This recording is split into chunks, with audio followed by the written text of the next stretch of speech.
Trucking Network, our good friend Beatnik Bandit has brought by one of his good friends. How did you meet this guy? Quite by accident. Walking through Iowa 80. At the Iowa 80 truck stop, what was that, maybe 2.5 years? Yeah, a couple of years. Seems like decades. And was he running the other way and you were chasing him at the time? Like, Yeah, that's right. Yeah, no, over here. Oh, another crazy TV fan. I've got to run. No, this was actually before Robb. Robb was doing his pilot out there. Yeah, we were actually doing some early episodes of American Trucker, and we were shooting out there. The episode was, I believe it became the BJ and the Bear episode. I think so. And we had shot plenty of footage with the man, Beatnik Bandit, which I loved, and they cut it. Yeah, I know. Damn it! He looks more like a Hell's Angel, like the kind of guy that would pull your teeth out with pliers for fun, doesn't he? He's like a Hell's Angel. Oh. He does, but the funny thing about him, he's this total dichotomy because he's one of the best professional truck drivers that I've ever talked to. Yes, indeed. Very responsible, takes care of his business the right way. Now, how's the show going? Now, getting nothing but great comments from truck drivers. The show is, it's always done well. Top 5, season 1, season 2 re-airs. The recently Speed Channel got sold. So everybody in the network that was there isn't there, so they kind of shuffled the deck on us. So they put it out internationally, and as a matter of fact, I have some Australian fans that came here because they watched the show and they wanted to come and meet me because they knew we were going to be at Mid-America. So the show is now permeated, I guess, every shore, and they're now running it on speed at 10 o'clock on Wednesdays. So I think what the network is doing is getting a feel for that program, and hopefully they'll give us a big order. All right, so you're hoping for like an entire season rather than just like short little bursts. Yeah, but even if they don't, I already have another sizzle reel and things that we're pitching for another trucking show because I've got a lot more roads to hoe, so to speak, in the industry. Well, with the success of your show, you've discovered there is a market for this kind of thing. Yeah, actually we have. I mean, I think we're kind of, I think it's safe to say we pretty much pioneered, I think, the most, at least as far as trucking shows, the most integrity, at least, that you're going to find out there. No, there's no script. There's no casted, actors that are in these shows that they do, and it's not overproduced. And it was really done by me because I was an executive producer and a host, so it was really stuff that I liked.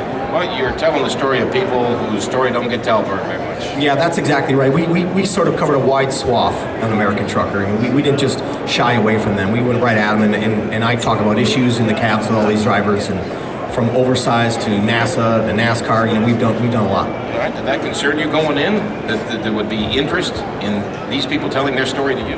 That's the whole thing. It's always the stories. Because when I was a little boy, I'd go to truck stops, every Saturday with my grandma and knock on doors and talk to truck drivers, and they were salt of the earth people to me, and they were like superheroes. And it's always to me, it comes down to the people, the stories, and the Beatnik Bandits, and the rest of these guys that are out there doing it, and that is the story. And you just talk to them, and you'll find the story. I'll tell you, I've been doing the show myself 9 years, and I've heard tons of stories, and they never get old for me. Never get old, especially if you talk to Beatnik Bandit. But there's so much. I mean, we shot a 30-minute show, and I literally would shoot 20 hours of footage, and it was very frustrating because I always wanted an hour program, and there's just so much that they could actually take the footage that we didn't have and put out 2 seasons. So there's always content when you're dealing with America's truckers. All right. Now, first let's ask you about Cobra. How are things going there? Cobra is awesome. They are my primary sponsor. I'm one of the brand ambassadors. They've helped us move the Evil Knievel rig on Shipping Wars. If anybody has seen that, I apologize in advance. But we needed to move the rig from Brad White's place in North Carolina to New Jersey to the ETC guys to restore it, because the mission is, just like on American Trucker, is to get that truck restored for America and future generations. So Cobra stepped up, paid the bill there. They're doing a lot of cool things. They're sponsoring my 74 Ford cab over restoration. Everything about Cobra is truck-centric, and I think that I couldn't have found a better sponsor. I was Beatnik Bandit said, don't forget to ask him about the restoration, the Evil Knievel thing. Yeah.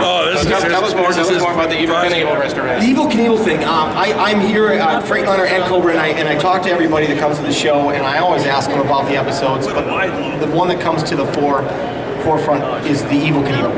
Well, how is the Evil Knievel rig? Well, it's expensive. It looks like crap right now. It's rotting, and it's still there. It's on its wheels, but it's going to take a lot. And the guys at Steve Jr. at Elizabeth Truck Center has taken on the task, and he brought I'm told, an amazing vehicle here to Matt's. and that took all of his time.